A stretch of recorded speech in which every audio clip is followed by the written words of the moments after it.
Hello everyone, welcome to my channel. तो भाई अब हम बात करते हैं हमारी डिजीज के नेक्स्ट पार्ट की। तो ये जो हमारी डिजीज है ये हमारी हाइपरटेंशन डिजीज है, तो उसका कुछ पार्ट बचा हुआ है, तो वही डिजीज हम कंप्लीट करेंगे आज अपनी। तो इसमें हमारे कॉम्प्लिकेशंस हैं, क्या क्या कॉम्प्लिकेशंस आ जाते हैं इस दौरान। तो कॉम्प्लिकेशंस तब हो जाते हैं हार्ट डिजीज, अगर हार्ट की कोई बीमारी है, रेनल फेलियर अगर हो जाता है, सेरेब्रल हेमरेज हो जाता है यानी कि ब्रेन के हिस्से में ब्लीडिंग वगैरह हो जाती है, एंजीना पेक्टोरिस वगैरह हमारी प्रॉब्लम क्रिएट हो सकती है। तो ये सारी की सारी जो डिजीज हैं, जो प्रॉब्लम है, ये हम पहले डिस्कस कर चुके हैं ऑलरेडी। ठीक है, तो एंजिना पेक्टोरिस भी हमारी हार्ट की प्रॉब्लम सी होती है। तो इसमें हमारी मैनेजमेंट जो है वो क्या देंगे प्रॉब्लम के अंदर हाइपरटेंशन में। तो सबसे पहले जो मैनेजमेंट इन्होंने बताई है वो बताइए बेटा ब्लॉकर्स। तो बेटा ब्लॉकर्स के अंदर क्या बताया इन्होंने, prevent stimulate of beta adrenergic receptor of the sympathetic nerve system because beta adrenergic receptor are responsible for the vasoconstriction in blood vessels. तो इन्होंने बताया है कि ये प्रिवेंट सेटिमुलेशन ऑफ द बेटा एडरजेनिक रिसेप्टर। तो ये क्या करते हैं, ये हमारा जो जो हमारा एडरजेनिक जो रिसेप्टर होते हैं सिंपैथेटिक नर्व सिस्टम के अंदर, जो हमारे बेटा एडरजेनिक जो रिसेप्टर पाए जाते हैं उनका जो सेटिमुलेशन होता है उसमें रोकथाम करते हैं। ठीक है, बिकॉज क्योंकि बेटा एडरजेनिक जो हमारे रिसेप्टर होते हैं वो जिम्मेदार होते हैं, रिस्पॉन्सिबल होते हैं किस चीज के, हमारी ब्लड वेसल्स जो होती हैं वासो कंट्रैक्शन कराने की, यानी कि जो हमारी वेसल्स होती है उनको कंट्रैक्ट करने की, इन ब्लड वेसल्स यानी कि जो हमारी ब्लड वेसल्स होती है उसके अंदर वासो कंट्रैक्शन कराने का के लिए ये जिम्मेदार पाए जाते हैं, यानी कि हमारी वेसल्स को सिकोड़ने का काम ये करते हैं। तो एग्जाम्पल के लिए इसमें ड्रग्स के नाम दिए गए हैं, जैसे कि एटनालॉल दिया है, ठीक है, टीमोलॉल दिया गया है, बेटाक्सोलॉल दिया गया है और प्रोपनॉल दिया गया है। ठीक है, तो ये जो है ये हमारे ड्रग्स हैं। तो ये जो ड्रग्स हैं ये हमारे काम आते हैं बेटा ब्लॉकर्स के अंदर। नेक्स्ट इन्होंने बताया है वासोडाइलेशन। तो वासोडाइलेटर जो हमारे होते हैं, वासोडाइलेटर में इन्होंने बताया है these drugs act as blood vessels dilator and open vessels by the relaxations their muscular wall and decrease blood pressure. तो इन्होंने बताया कि ये जो ड्रग्स होते हैं ये हमारी ब्लड वेसल्स को डायलेट यानी कि फूलने का के लिए हेल्प करते हैं। ओपन वेसल्स इज रिलैक्सेशन, और जब हमारी वेसल्स ब्लड वेसल्स खुल जाती हैं, ओपन हो जाती हैं, तो वो रिलैक्स करती हैं और मसल्स वाल जो हमारी वो रिलैक्स हो जाती हैं, और फिर क्या हो जाता है, हमारा ब्लड प्रेशर जो होता है उसको भी डिक्रीज करने का यानी कि ब्लड फ्लो जो होता है उसको भी स्लो करने का काम ये करती हैं, ब्लड प्रेशर को भी कम करने का काम ये हमारी करती हैं। तो ये हमारी थी वासो डायलेटर। तो नेक्स्ट इसमें हम देखेंगे हमारा कैल्शियम चैनल ब्लॉकर इसके अंदर दिया गया है। तो कैल्शियम चैनल ब्लॉकर के अंदर इन्होंने बताया है कि भाई they are use to decrease O2 demand in heart and improve coronary blood flow. तो इसमें जो कैल्शियम चैनल ब्लॉकर जो होते हैं वो क्या करते हैं, एंटागोनिस्ट हमारे ये यूज होते हैं, हमारे O2 की जो डिमांड होती है उसको कम करने का काम करते हैं हमारे हार्ट के अंदर, और जो हमारी कोरोनरी आर्टरी होती है उसके ब्लड फ्लो को इंप्रूव करने का काम करते हैं। तो कोरोनरी आर्टरी कौन सी होती है, जो हमारे हार्ट को ब्लड सप्लाई करने का काम करती है, यानी कि प्योर ब्लड देने का काम करती है, उसका जो ब्लड फ्लो है उसको भी इंप्रूव करने का काम ये करती है। तो एग्जाम्पल के लिए इन्होंने दिया है, इसमें ड्रग्स के नाम दिए गए हैं, जैसे कि पहला ड्रग्स का नाम इसमें दिया गया है वेरा। इसमें वेरा पामिन दिया गया है पहले तो ये हमारा हो जाता है एंटी एनर्जेटिक हो जाता है, और इसमें administrate empty stomach before meals. तो इसमें खाने से पहले खाली पेट जो है ये हमारा लेना होता है। और निफिडिपिन्स जो होता है ये भी हमारा ड्रग्स होता है, और एक्शन ये क्या लेता है, एक्शन ये लेता है फिर डिस्क्रीज हो जाता है हमारा इंट्रासेलुलर, यानी कि सेल के अंदर की जो चीजें होती हैं, जो हमारा सीए की जो चीजें होती है वो हमारी क्या हो जाएंगी, इसमें कम होना स्टार्ट हो जाएंगे, और स्मूथ मसल्स जो है वो हमारे रिलैक्स होना स्टार्ट हो जाएंगे, यानी कि जो उनका कंट्रक्शन है वो कम हो जाएगा और स्मूथ मसल्स हो जाएंगे हमारे रिलैक्स। और जब स्मूथ मसल्स हमारे रिलैक्स हो जाती हैं तो हो जाता है हमारा वाइसोडाइलेशन, यानी कि जो वेसल्स होती हैं हमारी ब्लड वेसल्स जो होती है वो फैलना स्टार्ट हो जाती है। ठीक है, तो ये हमारा इसका एक्शन रहता है। तो नेक्स्ट हमारा इन्होंने बताया है, नेक्स्ट नंबर 4 में इन्होंने दिया है इसमें एंजियोटेंसिन कन्वर्टिंग एंजाइम इनहेबिटर। तो इसमें दिया है कि एंटोजेनिन जो होते हैं वो एंजाइम इनहेबिटर में कैसे चेंज होते हैं। तो दे इनहेबिटर एंजियोटेंसिन 1 and 2 कन्वर्जन। तो इसमें 1 से 2 जो हमारे जो इसके अंदर कन्वर्जन होते हैं उसको रोकता है ये। तो इसमें एग्जांपल दिया गया है, इसमें ये नाम दिए गए हैं कि ये हमारे किस चीज को रोकते हैं, ये रोकते हैं हमारे जो एंजियोटॉक्सिन जो होते हैं वो जो एंजाइम्स में कन्वर्ट होते हैं तो उसको रोकने का काम करते हैं ये। तो ये हमारे ड्रग्स के नाम है, कैटोप्रिल्स है, जैसे कि बेनाजाप्रिल्स है और रामाप्रिल्स है, तो ये हमारे ड्रग्स के नाम है, ये आपने याद रखने हैं। कुछ फिर हमारे नंबर 5 पे आ जाता है ड्यूरेटिक। तो ड्यूरेटिक मैनेजमेंट में हमारा क्या दिया जाएगा, increase frequency of urine.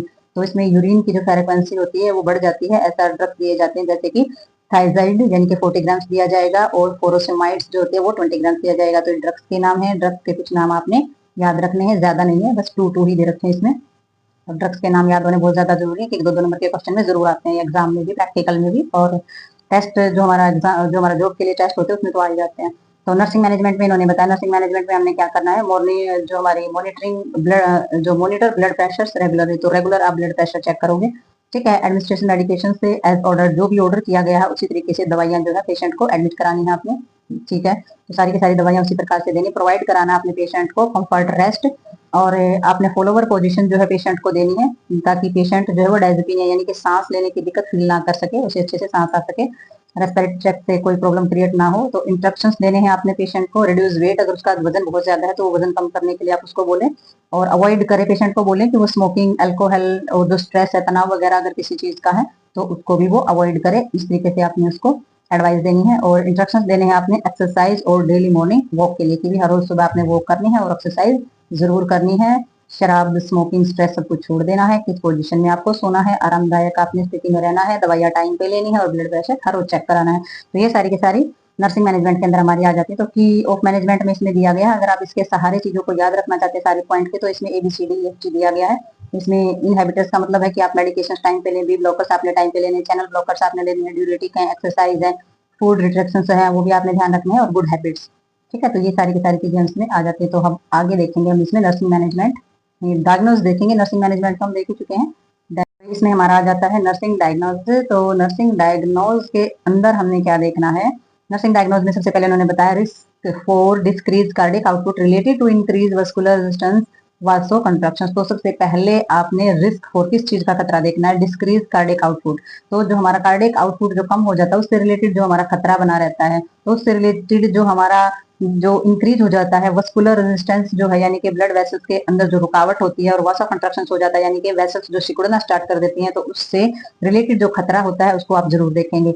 Acute headache related to increase cerebral vascular pressure. तो इन्होंने बताया है जो सेरिब्रल वस्कुलर प्रेशर हमारा कौन सा होता है, हमारे जो ब्रेन के हिस्से का जो प्रेशर होता है, अगर वो ज्यादा बढ़ जाता है तो उससे रिलेटेड अगर सर में दर्द हो रहा है तो वो भी आपने देखना है, तो उसकी वजह से अगर हेडेक हो रही है तो वो भी आप देखेंगे। नेक्स्ट इसमें बताया है, इसमें activity intolerance related to generalised weakness and imbalance between CO2 supply and demand. तो आपने एक्टिविटी इंटॉलरेंस एक्टिविटी आपने जरूर चेक करनी है, जो बर्दाश्त नहीं होती है तो उससे रिलेटेड क्या क्या चीजें हो सकती है, कमजोरी हो सकती है, या फिर हमारा जो बैलेंस होता है, यानी कि CO2 सप्लाई की जो डिमांड हो रही है उसके अंदर अगर उसके बीच में अगर किसी प्रकार का इम्बैलेंस आ गया है तो भी हमारी एक्टिविटी देखने लायक है कि भाई CO2 सप्लाई की जो डिमांड होती है वो हमारी कैसी जा रही है, ठीक है। तो इम्बैलेंस हमारा O2 और CO2 का बैलेंस जो होता है वही हमारा सही रहता है।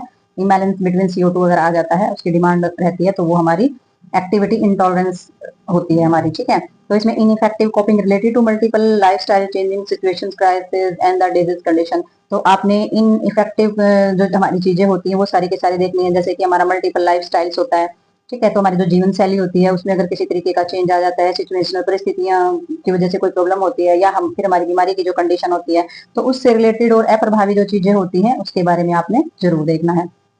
Next deficient knowledge related to disease condition treatment self care. तो आपने सारी के सारा ज्ञान का अभाव देखना है कि भाई इस कंडीशन को लेके, बीमारी को लेके, इलाज को लेकर और अपनी केयर को लेकर के उसको पूरा ज्ञान है भी या नहीं है, ज्ञान का कितना अभाव है। तो नेक्स्ट इसमें देखना है आपने डायग्नोज करना है कि इम्बैलेंस न्यूट्रिशन, यानी कि न्यूट्रिशन जो है वो सही से है या नहीं है बॉडी के रिक्वायरमेंट के हिसाब से, ठीक है। एक्सेसिव इंटेक तो नहीं हो रहा है मेटाबॉलिक चीजों का, यानी कि बहुत ज्यादा जो उसकी बहुत ज्यादा जो मेटाबॉलिक चीजें हैं वो तो ज्यादा इंटेक नहीं की जा रही हैं, और उन चीजों की ज्यादा जरूरत तो महसूस नहीं हो रही है, और सेडेनेटरी लाइफस्टाइल तो नहीं, यानी कि उदासी भरा जीवन तो नहीं है। ये सारी की सारी चीजें जो है आपने चेक करनी है कि जो न्यूट्रिशन है उसमें बैलेंस नहीं होना चाहिए, उदासी भरा लाइफ नहीं होनी चाहिए, और एक्सेसिव भी नहीं खाना है आपने, ऐसा खाना जिसमें मेटाबॉलिक जरूरत ज्यादा हो, ठीक है। तो वो चीजें आपने ध्यान रखनी है। Anxiety related disease process and life time treatment plan. तो आपने एंजाइटी देखनी है, भाई बेचैनी देखनी है, किस चीज से रिलेटेड बेचैनी मिलेगी पेशेंट के अंदर, बीमारी का प्रोसेस, भाई लाइफ टाइम तक जो हमारा इलाज चल रहा है वो कब चलेगा, कितना चलेगा, क्या प्लान रहेगा इलाज, तो इससे रिलेटेड अगर किसी भी तरीके की बेचैनी है तो वो आपने पेशेंट के अंदर देखनी है, उसे सपोर्ट करना है, उसे एजुकेट करना है, उसे समझाना है, उसे सारी के सारे इंस्ट्रक्शंस देने हैं, उससे सभी चीजों के बारे में अवगत कराना है। तो ये होते हैं हमारे नर्सिंग डायग्नोज। जब डायग्नोज आप अच्छे से करेंगे तभी आप नर्सिंग मैनेजमेंट जो है वो आपकी बहुत अच्छे से रहेगी। तो नर्सिंग मैनेजमेंट में बस मेडिकेशन ही नहीं होता है, और भी बहुत सारे सपोर्ट होते हैं, जैसे कि फिजिकली है, मेंटली है, इमोशनली सपोर्ट पेशेंट को दिया जाता है, एजुकेशन दी जाती है, इंस्ट्रक्शंस दिए जाते हैं। तो ये सारी की सारी चीजें जो सारी की सारी रिस्पॉन्सिबिलिटी जो होती है ये नर्स की ही होती है। तो ये आपने बहुत अच्छे से सीखनी है ताकि आप अच्छे से रिकवर कर पाए पेशेंट की प्रॉब्लम को, ठीक है। तो अब हम देखते हैं इसके अंदर आगे ये डिजीज तो हमारी कंप्लीट हो गई है, तो नेक्स्ट डिजीज और नेक्स्ट टॉपिक के साथ मिलते हैं आगे, तब तक के लिए